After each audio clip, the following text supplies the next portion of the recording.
अस्सलाम वालेकुम and good morning to you all. मैं हूं सोनिया राव और आप देख रहे हैं मॉर्निंग मसाला। उम्मीद करते हैं कि आप लोग सब खैरियत से होंगे और खुश होंगे।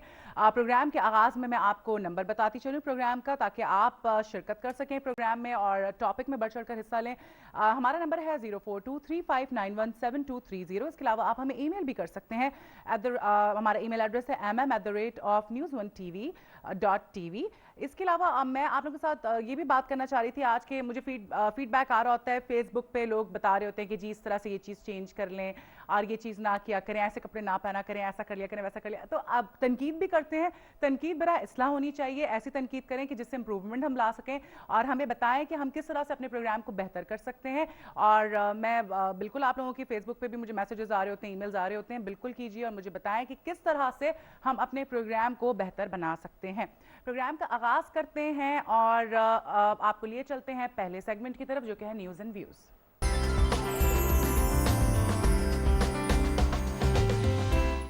जी, न्यूज़ एंड व्यूज़ में खुशामदीद। और न्यूज़ एंड व्यूज़ में हम आज बात करने जा रहे हैं जो अमेरिकन कोर्ट्स ने डॉक्टर आफिया सिद्दीकी को जो सज़ा दी है 86 साला कैद की, उस हवाले से हम बात करेंगे। 7 एलिगेशंस के तहत उनको ये सज़ा दी गई है।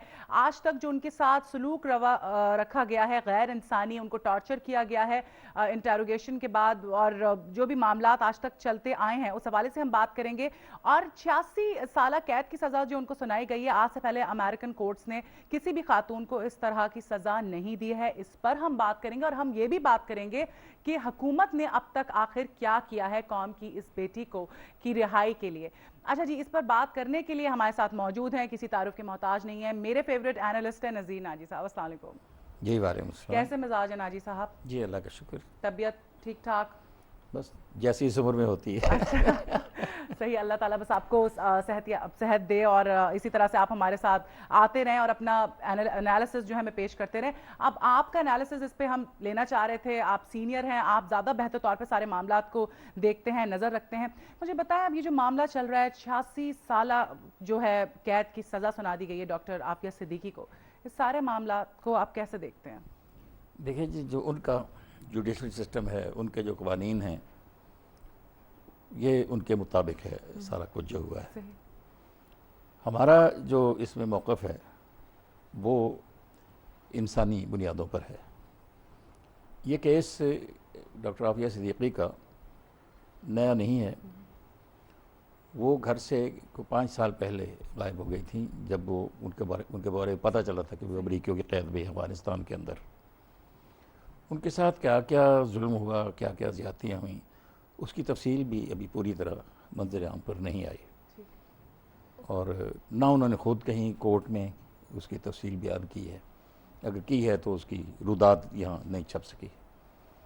एक तो इसमें बहुत ज़्यादा पुरअसरार बात यह है कि जब वो गायब हुई थी, अगर वो किडनैप हुई या कुछ उनको उठा लिया गया या कोई भी कुछ हुआ, तो उनकी फैमिली चुप क्यों रही?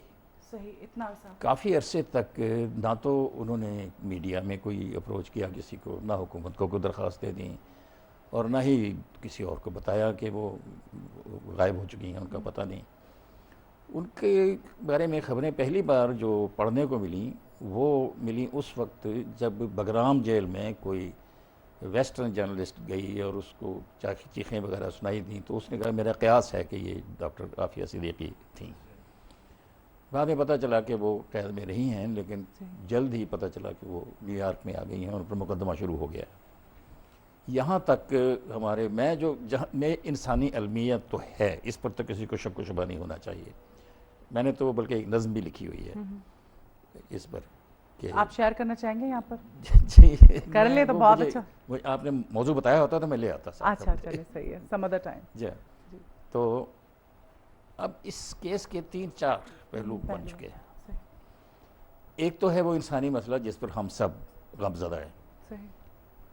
दूसरा है सियासी पॉइंट स्कोरिंग जो हुकूमत और अपोजिशन के दरमियान हो रही है। उसके लिए डॉक्टर आफिया सिद्दीकी बेचारी एक मज़लूम खातून के जो सदमात हैं उनको इस तरह से इस्तेमाल करके हुकूमत को एम्बेरस करने की जो कोशिशें हैं, ये बिल्कुल उस गम की कहानी से अलग कोशिशें हैं। جہاں تک حکومت کا ہے، حکومت نے بہت کچھ کیا. میرے علم میں ہے، بیسٹر صاحب میرے دوست ہیں وہاں جو دن رات لگے رہے تھے. یہاں پر وزیر داخلہ ہمارے بہت کوشش آ رہے ہیں، وزیر اعظم کوشش کرتے رہے ہیں، صدر صاحب کوشش کرتے رہے ہیں. سارا دباؤ ایمبیسڈر پہ تھا. وکلاء بھی کیے گئے، ان وکلاء نے کیس بھی ٹھیک طرح سے لڑا. حتیٰ کہ ایک سٹیج پر عدالت نے وکلاء کا موقف تسلیم کر لیا تھا، اور اگر ڈاکٹر صاحبہ ضد نہ کرتی ہیں اپنا بیان دینے پر تو ان کو امید تھی کہ یہ رہا ہو سکتی ہیں.